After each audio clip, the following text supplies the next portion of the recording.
tiros. Bala que fere e mata. Bala que vem como resposta ao crime organizado. Bala que atinge também representantes da força policial. Bala que subtrai a vida de inocentes. Na guerra não declarada entre o crime organizado e a Polícia Militar Paulista, as maiores vítimas são o cidadão e o Estado de Direito. Discutir as causas que levam ao empoderamento do crime e ao descontrole das autoridades do Estado sobre seus próprios agentes é pensar em estratégias de segurança capazes de garantir a paz cívica, para um país melhor e mais justo para todos.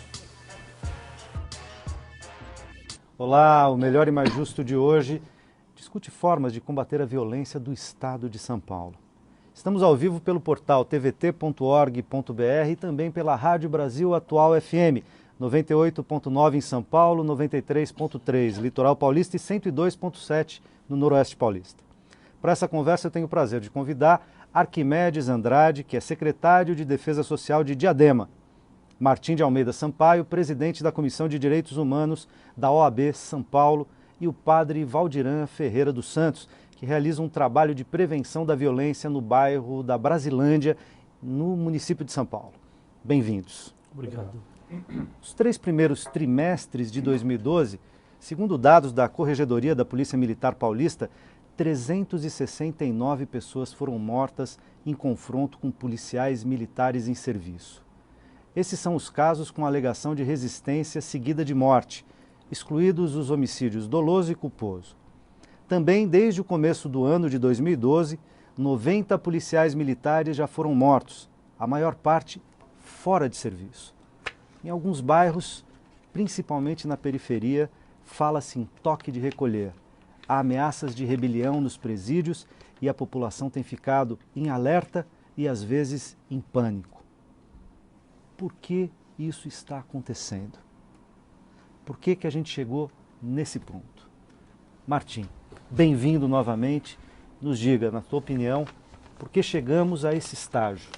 Há 40 anos atrás, o governo Nixon declarou, exatos 40 anos atrás... Nixon, presidente americano, presidente americano Richard Nixon, ele declarou a guerra das drogas. E de lá para cá se produziu uma legião de mortos e assassinatos e nenhum resultado positivo houve no recuo da criminalidade. Ao contrário, e não é só a situação americana, a situação mundial, a violência explodiu. Este é um dado. Um segundo dado também a ser considerado é a questão da globalização. Nunca houve uma pressão de consumo tão grande, tão forte quanto isso. Nós temos droga, nós temos consumo. E nós temos também o seguinte... Drogas, armas armas e toda a conexão que existe por aí. E nós temos também outros elementos. Nunca a população do Brasil, a população desses países latino-americanos, vamos nos situar por aqui para não discutir no mundo, porque senão a gente não temos dados, nunca houve tamanha violência como há. Essa violência, na década de 80, chamava o Brasil vai virar um corredor de droga, vai sofrer um processo de colombianização. Hoje o Brasil é um corredor de droga. Nós temos tráfico, nós temos violência. E eu digo, e eu já venho dizendo isso, e o Estado de São Paulo, num editorial, repetiu uma expressão que não é minha, eu não estou patenteando ela, que nós estamos sofrendo um processo de mexicanização do país, onde, como bem apontado no vídeo de abertura, de um lado o crime organizado, de outro lado o Estado se combatendo e a população civil no meio sofrendo. E é isso.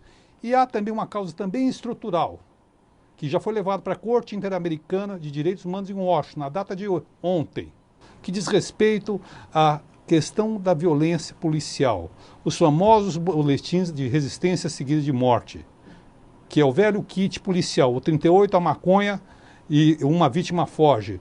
E o que acontece? 2 mortos, 3 mortos. Então, nesse caldo de cultura, aliado à falta de assistência social do Estado, no sentido de prover educação de forma correta, saúde de forma correta, nós só temos essa explosão de violência. E a incapacidade do governo de propor uma solução que não seja nesses marcos. Então, esse é o caldo, na minha opinião, o caldo de cultura que gera tudo isso. Arquimedes, quer dizer, desde uma secretaria municipal que trabalha com essa questão, embora a gente saiba, a segurança pública é uma prerrogativa do Estado, em certa medida, do governo federal, né? E os municípios atuam Apenas de maneira complementar, digamos assim. Mas como é que você vê essa situação que enfrentamos no estado de São Paulo, pelo estado inteiro e de maneira bastante especial aqui na Grande São Paulo? Olha, eu quero falar muito a partir da experiência de Diadema, porque nós tínhamos em 99, quando também explodia a criminalidade na região metropolitana de São Paulo, com altos índices de homicídio, nós tínhamos em Diadema cerca de mais de uma morte em média por dia. O que significa uma taxa de cerca de 107 por grupo de 100 mil habitantes. Por ano? Bom, por ano. Por ano. E o ano passado, quando nós fechamos os nossos boletins de homicídio, nós tivemos uma média mensal, ao invés de mais de 30, 3,3 e uma taxa de 9,52 por grupo de 100 mil habitantes, né?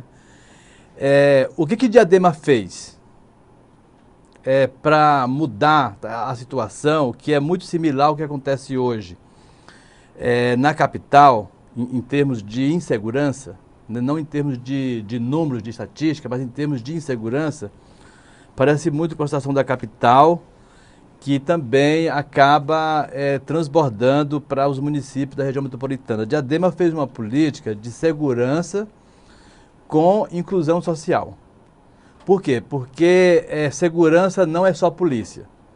Então, a partir de 2001, inicia uma política em que é importante você ter o combate, tá certo? Aqueles casos que são eminentes, tá certo? Muitos serviços de inteligência, da Polícia Militar, da Polícia Civil, para você ir lá, tá certo? No foco e fazer a operação cirúrgica, né? Sem afetar, quer seja cidadãos, vítimas inocentes, ou os policiais em trabalho, né? Mas ir no alvo e prender a pessoa, tá certo? E fazer todo o procedimento, tá certo? De julgamento dentro da lei e tal, etc. Né? Dentro do que pressupõe os direitos humanos, né? E a segunda coisa é fazer ações, como você já tinha mencionado, fazer ações complementares que envolve todos os entes e envolve o município especialmente, que são aquelas ações de urbanizar a favela, de iluminar, de pavimentar, fazer saneamento, oferta de cultura, oferta de lazer. Você ter alternativas, uma oferta de alternativas, principalmente para os jovens, para que ele está exatamente no fio da navalha, ele pode cair tanto para cá, para um processo de inclusão e de qualidade de vida, como ele pode cair para o lado do crime. Então, Diadema aplicou essa política, que foi uma política que acabou sendo uma referência e foi muito retomada pelo PRONASSE no governo do presidente Lula. É evidente que o que está acontecendo hoje na capital, na minha opinião, é muito em função da fragilização das políticas públicas na capital, que deixou a periferia, quer dizer, meio que abandonada, como ele se referiu aqui. Se a gente pegar o mapa dos homicídios na capital, eu estava olhando um mapa do Instituto Sou da Paz, a gente vai ver que os crimes com maior intensidade estão ocorrendo exatamente nas periferias da capital e transbordando para outras cidades da região metropolitana, né? Então, acho que nós temos que enfrentar com segurança dentro de uma perspectiva de inclusão, de qualidade de vida, de qualidade desenvolvimento urbana, social, né? Deixa eu aproveitar e colocar o padre Valdiran na conversa. Estava dizendo das regiões periféricas e o padre tem um trabalho numa área da cidade de São Paulo, da capital paulista, que é uma área conflagrada e que tem tido um conjunto de acontecimentos relacionados ao confronto entre policiais e bandidos bastante grande, que é a região da Vila Brasilândia. É isso, Sim. Padre Valdiran? Por favor, como é que o senhor está vendo a situação e a situação específica numa região onde há muitos confrontos? Olha, como já foi dito aqui, a periferia de São Paulo é totalmente abandonada. o poder público é ausente. As escolas são de péssimas qualidades, é uma coisa horrível que a gente vê e acompanha por lá. Depois, não existem políticas públicas para a juventude e a maioria dos nossos adolescentes e jovens estão expostos e propensos à criminalidade. Infelizmente, nós temos um poder paralelo, temos até um tribunal paralelo. Agora, só uma coisa, você falou em expostos, ok, mas por que eles estariam propensos? Porque não tem outra alternativa. Por exemplo, a gente mora em um bairro onde não se tem uma praça, não tem uma quadra de futebol, não se oferece nenhuma alternativa no nível do ensino de qualidade, nem do lazer, e os jovens ficam aí ao léu, como se diz. Depois, uma outra coisa que nos chama muito a atenção é que, segundo um dado da CNBB, que é a Conferência Nacional dos Bispos do Brasil, de 2012 até 2016, 30 mil jovens devem ser assassinados no Brasil. Isso é o extermínio da juventude. E existe todo o trabalho da igreja em nível nacional, sobretudo através do setor da juventude da CNBB, no sentido... Da Pastoral da Juventude? Da Pastoral da Juventude, que é um setor que congrega várias pastorais, né? Para tentar coibir isso, buscar dialogar com as instituições, com autoridades e também conscientizar os jovens para que haja uma prevenção cada vez maior dentro desse panorama tão sombrio que se apresenta por aí. Martim, queria vocês apontaram uma situação que tem sido veiculada na imprensa e que eu acho que valeria a pena a gente tentar pontuar alguns elementos. Sei que essa discussão é longa e a gente só vai poder pontuar alguns aspectos, mas tanto você quanto Arquimedes e agora Padre Valdiran indicam uma dimensão de dizer assim, olha, segurança pública não é só polícia, é preciso fazer segurança com desenvolvimento social, inclusão social, etc. Isso aponta, me parece, vocês me corrijam se eu estiver errado, para a ideia de que o modelo de segurança pública no Brasil, e aqui no estado de São Paulo, que é o foco da nossa conversa, mas no Brasil inteiro, é um modelo que ou ele está esgotado, ou ele sempre foi equivocado, né? E, como o Martim disse, se gasta mais dinheiro em segurança pública do que sempre se gastou, e, no entanto, a gente não colhe resultados satisfatórios. O modelo de segurança pública brasileiro está, de fato, esgotado? As novas iniciativas, como o Sistema Nacional de Segurança Pública, trariam alguma alternativa, né, se implantadas adequadamente? Enfim, como, de certa maneira, confrontar um sistema que não produz resultados no mundo, disse você, e no Brasil em particular? Eu não diria que o sistema está esgotado. Falar esgotado é uma palavra muito generosa para esse sistema. Ele está completamente falido, está acabado. E há uma razão para isso. Por quê?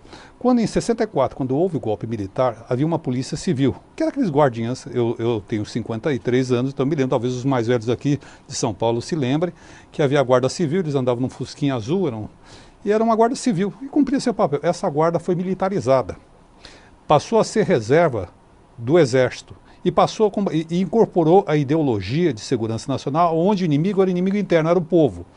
Acabou a ditadura, mas a estrutura militar ficou. Então, e qual a função do militar? É combater na guerra. Então ele encara o confronto, e eu não estou individualizando, há cidadãos oficiais, patentes valorosos, não estou nessa discussão não. Estou dizendo o seguinte, que a concepção ideológica que permeia a polícia, as polícias militares e polícia de segurança pública é o combate e a aniquilação do criminoso. Não é isso.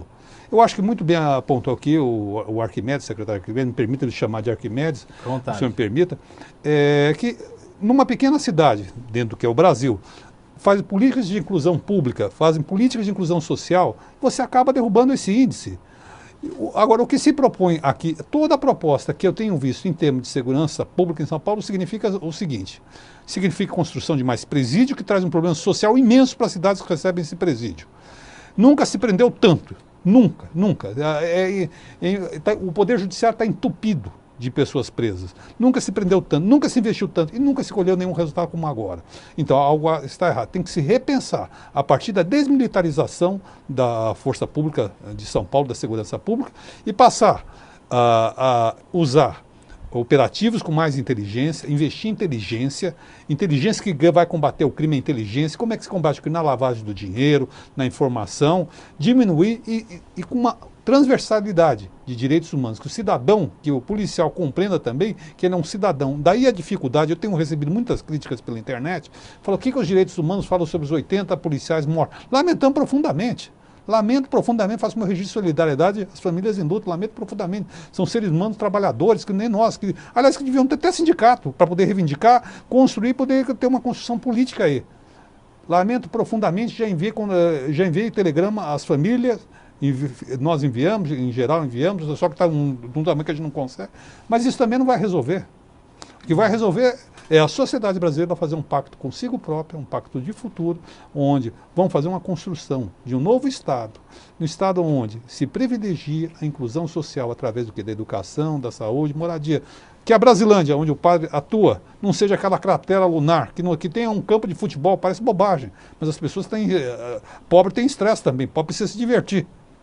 Então as pessoas miseráveis, aquelas pessoas precisam ter diversão, precisam ter perspectiva na sua vida. Perspectiva de educação, de lazer, de saúde, de futuro. Não tendo, ele começa a seguir os maus exemplos. Mas o que me chama muito a atenção é que a ideologia que perpassa no Brasil é a ideologia da colonização. É que o pobre tem que continuar sendo pobre, o negro tem que continuar sendo negro.